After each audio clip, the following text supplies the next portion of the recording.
네, 일상의 다양한 사례를 통해 법상식을 알려드리는 친절한 법 시간입니다. 노란봉투법으로 알려진 노동조합법 개정안이 국회 환경노동위원회를 통과해 본회의를 앞두고 있습니다. 노사관계에 큰 변화가 예상되는 만큼 찬반 의견도 팽팽한데요. 노란봉투법이 어떤 법인지 또 찬반 양측의 입장은 어떤지 최지연 변호사와 함께 알아보겠습니다. 안녕하십니까? 안녕하십니까? 네, 이 노란봉투법 아는 분들도 계시겠지만 혹시나 모르는 분들을 위해서 간단히 설명 부탁드립니다.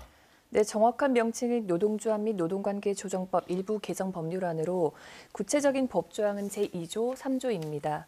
2016년 처음 발의된 후에 8년 만인 지난달 21일 국회 환경노동위원회에서 의결됐는데요. 우선 사용자 정의에 근로계약 체결 당사자가 아니더라도 근로조건을 실질적, 구체적으로 지배 결정하는 경우를 추가해서 원청과 직접 계약관계가 아닌 하청이나 특수고용직 노동자, 프리랜서, 플랫폼 노동자도 원청과 단체 교섭을 할 수 있도록 했고요. 네. 또 노동쟁의의 범위도 임금 인상이나 복지 등 이익 분쟁에서 사용자의 부당 노동 행위나 단체 협약 불이행 반대 등 권익 분쟁으로 넓혀서 파업을 할 수 있도록 했습니다.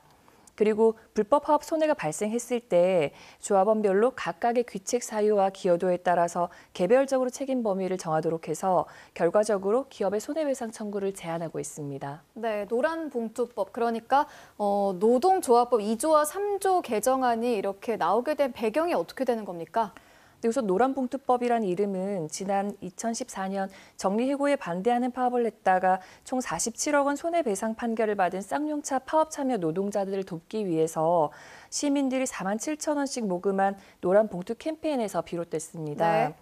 그동안 노조는 원청업체가 하청 노동자의 노동 조건을 실질적으로 결정하면서도 노동조합법상 사용자가 아니라는 이유로 아무런 책임을 지지 않는다는 불만을 제기해왔고 또 기업의 손해배상 소송과 가압류가 노동자를 압박하는 수단으로 악용되고 있다고 지적했는데요. 네. 이러한 내용이 개정안에 반영된 겁니다.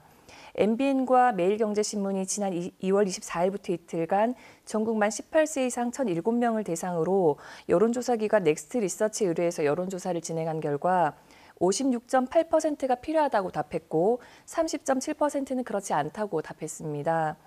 표본 오차 95% 신뢰 수준에서 플러스 마이너스 3.1%포인트입니다. 네, 이 법 개정을 둘러싸고 찬반 논란이 아주 팽팽한 상황인데요. 그렇다면 이 법 개정을 반대하는 쪽의 입장은 어떻습니까? 네, 경영계와 보수 정당은 반대를 하고 있는데요. 노란봉투법이 헌법상 기본권인 사용자의 재산권을 과도하게 침해할 뿐만 아니라 정당한 쟁의가 아닌 불법 행위까지 면책할 수 있다고 보고 있습니다. 불법 행위자가 피해를 배상하는 것은 법질서의 기본 원칙인데 해당 개정안이 통과되면 오히려 불법 행위자를 보호하고 피해자인 사용자에게만 피해를 감내하는 매우 부당한 결과를 초래할 수 있고 우리 경제 질서를 심각하게 훼손할 것이라고 보고 있고요. 또 특히 다수의 근로자가 가담한 불법 파업에서 개별 근로자가 각각 어떤 불법을 저질렀는지 기업이 특정하기 어렵기 때문에 기업의 방어권을 무력화하게 되고 또 민법상 공동 불법 행위에 대한 손해배상 책임 원칙에 위배될 소지가 있어서 국내 법 체계와 맞지 않는다는 우려도 있습니다. 네, 개정안 반대 의견에 대해서 말씀해 주셨는데 그렇다면 찬성 입장도 한번 말씀해 주시죠. 네, 노동계와 진보 정당들은 찬성하는 입장인데요. 네. 그 민주노총에 따르면 지난 30여 년간 사용자가 근로자에게 청구한 손해배상 금액이 총 3,160억 원에 이르고 지난해에만 530억 원에 달한다고 합니다. 네. 파업에 대한 손해배상 소송이 제한 없이 이루어지면 헌법이 보장한 노동 3권이 무력해질 수밖에 없고 또 하청 노동자나 간접고용 노동자들이 원청과의 단체 교섭을 하기 어렵다면서 법안의 필요성을 강조하고 있는 건데요. 불법 파업을 허용하는 것이 아니냐는 반대 입장에 대해서는 법안의 내용이 모든 불법 행위에 대한 허용이 아니라 폭력이나 파괴 행위를 제외한 부분에 대한 허용이라는 점을 강조하면서 이번 개정안은 무분별한 손해배상과 가압류를 막기 위한 것으로 오히려 이 조항이 노사 간 대화를 촉진해서 산업 현장의 평화를 가져올 것이라고 보고 있습니다. 네, 그렇군요. 그렇다면 이 앞으로 개정안 논의 절차는 어떻게 진행됩니까? 네, 이제 남은 절차는 법제사법위원회와 본회의 통과입니다. 만일 법사위가 법안 심사를 마치지 않으면 소관 상임위 표결, 제적위원 5분의 3 이상 찬성으로 본회의에 직회부할 수 있는데요. 현재 야당이 다수 의석을 활용해서 국회 본회의에서 법안이 가결되더라도 정부 여당이 거부권 행사를 시사하고 있어서 향후 어떻게 진행될지는 한번 지켜봐야겠습니다. 만일 대통령이 거부권을 행사하면 법안은 국회로 돌아가고 제1길 시행이 국회 제적의원 과반수 출석과 출석의원 3분의 2 이상의 찬성이 필요한데요.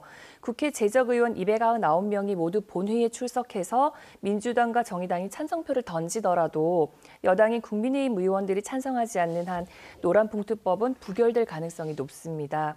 찬반 논의가 첨예하게 대립되는 만큼 남은 논의 과정에서 신중한 검토가 필요할 것으로 보입니다. 네, 친절한 법 오늘은 최지연 변호사와 함께 노란봉투법에 대해서 알아봤습니다. 최 변호사님 고맙습니다.